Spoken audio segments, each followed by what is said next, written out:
the 17th day of Advent, what would have been December 15th. Today we'll hear of another woman who has played a significant and unrepeatable role in the salvation history. She who plays a significant role in the Jesse tree. We've already heard from Eve. We've already heard about Ruth. We've also already heard about Rahab. Today, you and I will hear about Esther, Queen Esther, who's made queen by King Ahasuerus. He's not Jewish, he's pagan. And he has conquered the land and brought the Jews into exile. Esther's uncle, who has adopted her because she is an orphan, her uncle Mordecai, comes to her at the royal gate with a plea. Let's listen to what happens with Esther and the decision that she'll make that will change the course of history for her people and for you and me. This is from the book of Esther, chapter 4. Mordecai tore his clothes and put on sackcloth and ashes and went out into the midst of the city, wailing with a loud and bitter cry. He went up to the entrance of the king's gate, for no one might enter the king's gate clothed with sackcloth. And in every province, wherever the king's command and his decree came, there was great mourning among the Jews, with fasting and weeping and lamenting. And most of them lay in sackcloth and ashes. When Esther's maids and her eunuchs came and told her, the queen was deeply distressed. She sent garments to clothe Mordecai so that he might take off his sackcloth, but he would not accept them. Then Esther called for Hathach, one of the king's eunuchs, who had been appointed to attend her, and ordered him to go to Mordecai to learn what this was and why it was. Mordecai told him all that had happened to him, and the exact sum of money that Haman had promised to pay into the king's treasuries for the destruction of the Jews. Mordecai also gave him a copy of the written decree issued in Susa for their destruction, that he might show it to Esther and explain it to her and charge her to go to the king to make supplication to him and entreat him for her people. Remembering the days of your loneliness, when you were cared for by me, because Haman, who is next to the king, spoke against us for our destruction. Beseech the Lord and speak to the king concerning us and deliver us from death.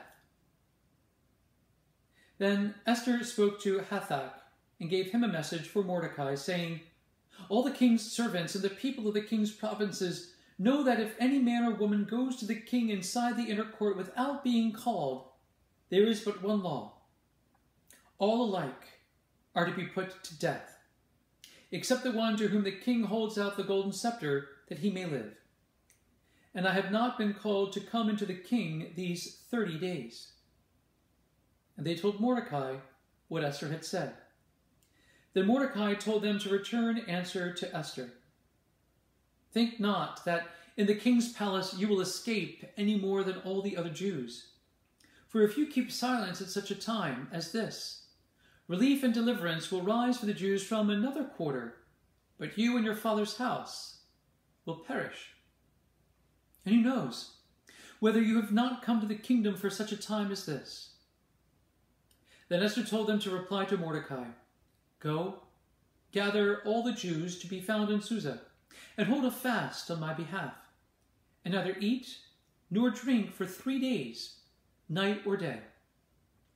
I and my maids will also fast, as you do. Then I will go to the king, though it is against the law. And if I perish, I perish. Mordecai then went away and did everything as Esther had ordered him. Esther, a singular example and model of bravery, of self-sacrifice, giving herself for love of her people, giving herself in obeisance, in obedience, obeying God's command, giving of herself so that even if she die, her people might live. Esther is foreshadowing the very great sacrifice Christ himself will give on the cross.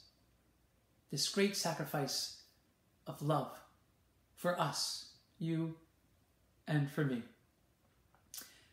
And how is it that she's a type, that she foreshadows this great gift of Christ? How many days does she ask all the Jews to fast, to mourn, to wear sackcloth and ashes?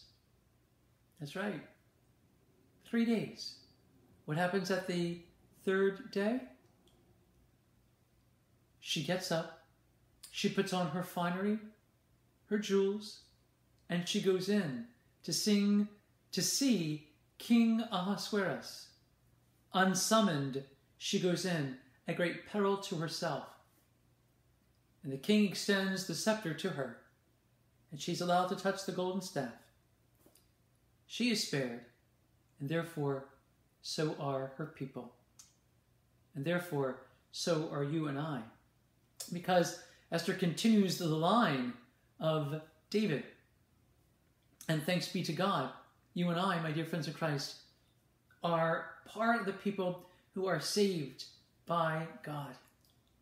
As you and I pray today, and we hang this next ornament on our Jesse tree, let's remember Esther's bravery and her courage, that no matter what situation we might find ourselves in, we might always have recourse, and we always have recourse to the Holy Spirit, to ask him to give us the great gift of fortitude, that gift of courage, the gift of heart, that we might do what is right, that we might even sacrifice ourselves for love of others, that they might be spared, that they might be saved. Spend time today in prayer, asking the Holy Spirit how it is that you might fulfill the will of God, and do so with great courage in order to spare the life of someone else. Each of us will do that differently and distinctly and uniquely. But how to do that? Well, we need to pray. We need to ask the Holy Spirit to come, to give us the wisdom and his counsel how to do so. And in order to do it all, and all that as well, you and I, we must make space for grace.